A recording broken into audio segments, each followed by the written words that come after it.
लगी। जयप्रकाश नारायण यानी जेपी ने इंदिरा गांधी की सरकार के खिलाफ बिगुल फूंक दिया। बिहार इसका केंद्र बना और इसी आंदोलन के दौरान रामविलास पासवान पहली बार पटना में जेपी से मिलते हैं। जेपी ने उन पर गहरी छाप छोड़ी और दिलचस्प बात यह रही कि जेपी खुद भी रामविलास पासवान से प्रभावित थे। एक सभा में पासवान ने बहुत आक्रामक भाषण दिया। जेपी ने भाषण खत्म होने के बाद पासवान से कहा, तुमने अच्छा बोला, लेकिन तुम्हारे शब्दों में संयम होना चाहिए। यानी पासवान की आग में जेपी को चिंगारी दिखी, बस थोड़ा धैर्य जोड़ने की सलाह दी।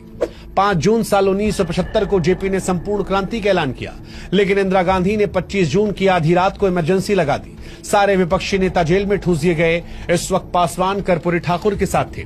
दोनों ने नेपाल भागने का प्लान बनाया, लेकिन कर्पूरी एक बड़े चेहरे थे, उनका छिपना मुश्किल था। इसलिए दोनों ने एक लंबे लेकिन जटिल रास्ते से नेपाल की तरफ बढ़ना शुरू किया। हालांकि रास्ते में दोनों भटक गए। चारों तरफ सिर्फ पानी था, ना कोई ठिकाना। दोनों ने तय किया कि नदी के किनारे किनारे चलते रहेंगे, शायद कोई गांव या नाव दिख जाए। कई घंटे चलने के बाद एक मछुआरा मिला, जगेश्वर मुखिया। किस्मत देखिए, वो पासवान के ही गांव शहर बन्नी का निकला। तब पासवान को समझ में आया कि वो नेपाल नहीं बल्कि अपने ही गांव लौट आए हैं। हालांकि काफी कोशिशों के बाद पासवान नेपाल पहुंच गए, लेकिन पुलिस को ज्यादा देर चकमा नहीं दे पाए। कुछ महीनों के बाद उन्हें पुलिस ने गिरफ्तार कर लिया। जेपी आंदोलन ने एक नई पीढ़ी के नेताओं का जन्म दिया। लालू प्रसाद यादव, नीतीश कुमार, शरद यादव। इनमें लालू पासवान से 2 साल छोटे थे, नीतीश 5 साल। पासवान हमेशा इन्हें अपना जूनियर मानते रहे और यही वजह थी कि जब भी पॉलिटिक्स में लालू या नीतीश कुछ कहते, पासवान अक्सर उसे पर्सनली ले लेते। जेपी आंदोलन पासवान की जिंदगी का एक टर्निंग पॉइंट साबित हुआ। साल 1977 में इमरजेंसी हटते ही देश में चुनाव हुए। जनता का गुस्सा 7वें आसमान पर था और इंदिरा गांधी कांग्रेस को हराने के लिए पूरा विपक्ष एकजुट हो गया। इस बार जनता पार्टी ने तय किया कि रामविलास पासवान को सासाराम से चुनाव लड़ाया जाएगा, कांग्रेस के सबसे बड़े दलित नेता बाबू जगजीवन राम के खिलाफ। लेकिन चुनाव से पहले ही जगजीवन राम कांग्रेस छोड़कर जनता पार्टी में शामिल हो गए और सासाराम की सीट उन्हें दे दी गई। पासवान बिहार की राजनीति में रहना चाहते थे, लेकिन जेपी की सोच अलग थी। वो चाहते थे कि पासवान सीधे लोकसभा जाएं और इसके लिए हाजीपुर की सीट चुनी गई। समस्या ये थी कि जनता पार्टी पहले से ही हाजीपुर से राम सुंदर दास को टिकट दे चुकी थी। नामांकन भी फाइनल हो चुका था, लेकिन जेपी ने 2 टूक कह दिया, हाजीपुर से जो भी हो उनके उम्मीदवार पासवान होंगे। उन्होंने पासवान को चुनाव लड़ने के पैसे दिए। पासवान ने निर्दलीय चुनाव लड़ने की तैयारी शुरू की। तभी जनता पार्टी ने राम सुंदर दास का नाम वापस लिया और पासवान को टिकट दे दिया। चुनाव हुआ, नतीजे आए। रामविलास पासवान 4 लाख से ज्यादा वोटों से जीते। ये उस वक्त का विश्व रिकॉर्ड था। Guinness book of world record में उनका नाम दर्ज हुआ।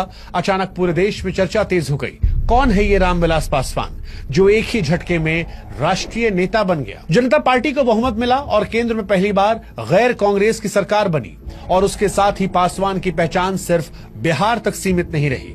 जनता पार्टी की सरकार बनने कुछ ही समय बाद बिहार के बेलची गांव में दिल दहला देने वाली घटना हुई। 29 मई साल 1977 को दबंगों ने 11 मजदूर, जिसमें 9 दलित थे, अधिकतर पासवान समुदाय से थे, उन्हें गोली मारकर आग के हवाले कर दिया। यह हत्या इतने बर्बर ढंग से हुई कि पूरा देश सन्न रह गया। इस समय बिहार में राष्ट्रपति शासन था, यानी बेलची केंद्र में जनता पार्टी की सरकार के सीधे अधीन आता था, लेकिन पुलिस ने इसे गैंगवार कहकर इसे दबाने की कोशिश की। जब संसद में इस घटना पर चर्चा हुई तो रामविलास पासवान ने अपनी ही सरकार पर हमला बोल दिया। 13 जुलाई को वो बेलची की पीड़ितों की राख लेकर संसद पहुंचे और लोकसभा के भीतर रख दिया। ये भारतीय संसद के इतिहास में पहली बार और शायद आखिरी बार था जब किसी सांसद ने मानव अवशेष सदन के फर्श पर रख दिए हों। और ये वही पासवान थे जो कुछ ही महीने पहले ऐतिहासिक जीत के साथ संसद पहुंचे थे।